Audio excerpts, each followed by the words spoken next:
4 rounds of championship fixtures have been played, which means we're officially 9% of the way through the 2024-25 season. So with it still being the international break, I thought now would be a good time to talk through everything we've learned about the league so far. Now look, I know what you're thinking, 4 matches surely isn't enough to indicate how each team is going to get on this season overall. Well, that's not actually completely true, because when you look at the championship table this time last year in comparison to where it ended up in May 2024, there are actually more similarities than you'd expect. First place Leicester, 4th place Southampton, and strangely 15th place Watford all finished in exactly the same league position as where they were after playing 4 games, while 4 of the top 6 remained within the top 6 come the end of the season. West Brom, QPR, Hull, Millwall and Sunderland all finished 2 or less places away from their final league standing, while Bristol City and Coventry were 3 places away. In fact, the only truly dramatic shifts were Birmingham City, at the time 3rd, only to end up 3rd from bottom and going down into League One,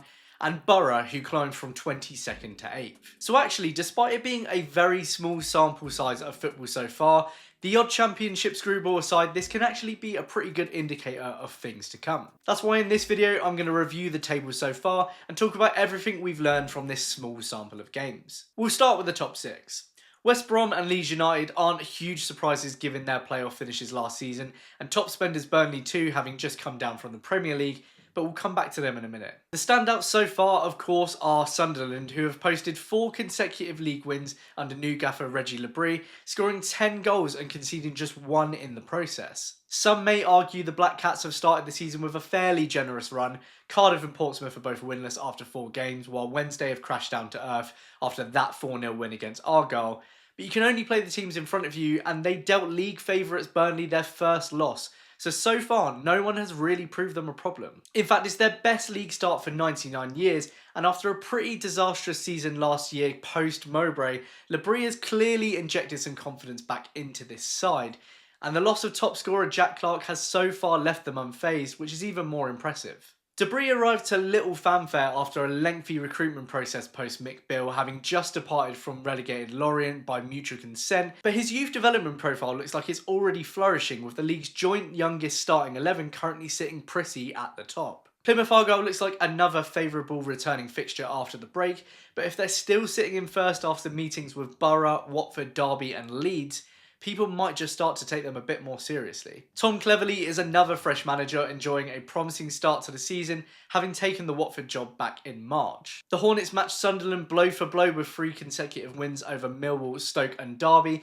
until a narrow 1-0 loss away at Sheffield United just before the break. John Eustace, having returned to the Championship himself back in February, has also crafted Blackburn Rovers into a surprise package so far with 2 wins and 2 draws, though is this a surprise anymore given he had Birmingham on 2 more points than this time last season. Rovers certainly don't look in the trouble I thought they would be, having lost Smodic, and they'll be pleased to have picked up a point against Burnley before league football paused despite being down to 10 men. On the topic of Burnley, they're actually in the worst form of the top 6 right now and only currently sit within it ahead of Michael Carrick's Borough, having scored 5 more goals. 4 of those 5 goals came in game 1 when they ripped Luton apart on the opening weekend, and another 5 came away at Cardiff the following weekend, but Vitino, O'Shea and Odobert have all since departed, and they've scored just 1 goal in the 2 matches since. Their XG for the season overall is 3.3, which must be some kind of record for a team that has scored 10 goals overall. That makes it a bad time to be facing Leeds this weekend, themselves unbeaten and on a 2-match winning streak,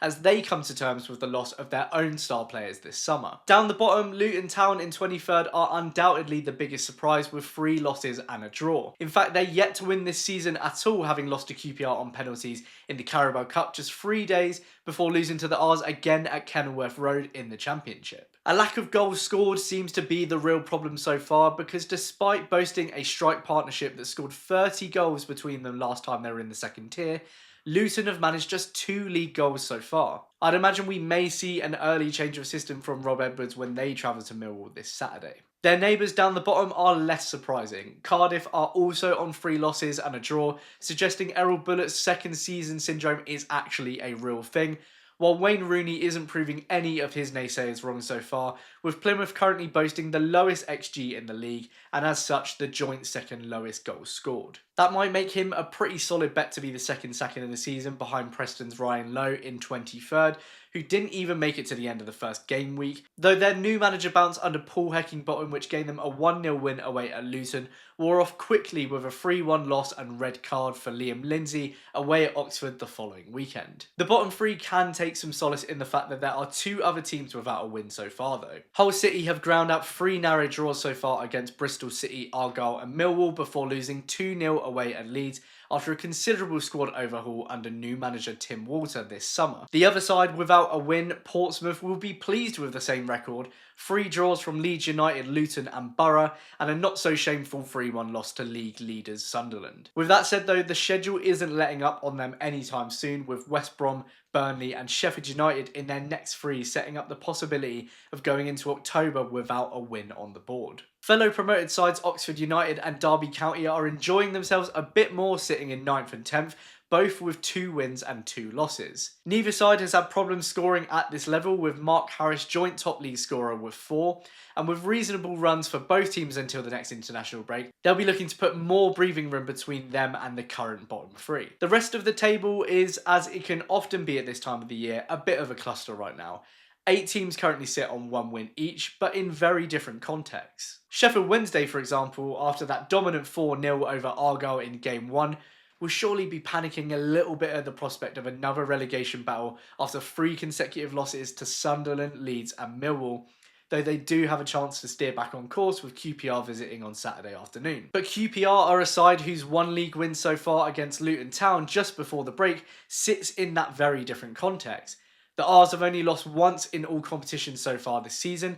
They've had the most shots on target, crosses per match and corners, and that first league scalp should do plenty for confidence when they return to league action. Millwall and Norwich also both found first wins just before the break against Wednesday and Coventry respectively to get them up and running, while Coventry, Swansea and Bristol City have all stuttered since winning in either game week 1 or 2. Stoke City and Sheffield United both sit on 6 points alongside Oxford United and Derby with 2 wins each, though the Blades would be on more if not for a 2-point deduction, and are currently unbeaten unlike the Potters, who've also lost 2. It's going to be a very different ballgame once the league returns from the break, I'm sure. Everyone's transfer business is now wrapped up, the new signings will be coming up to fitness, and the games will start to come thick and fast. How do you think your team has started the season, and what do you think of the table overall? Are there any big surprises to you? Are there any teams that you think are going to end in a dramatically different position to where they are right now?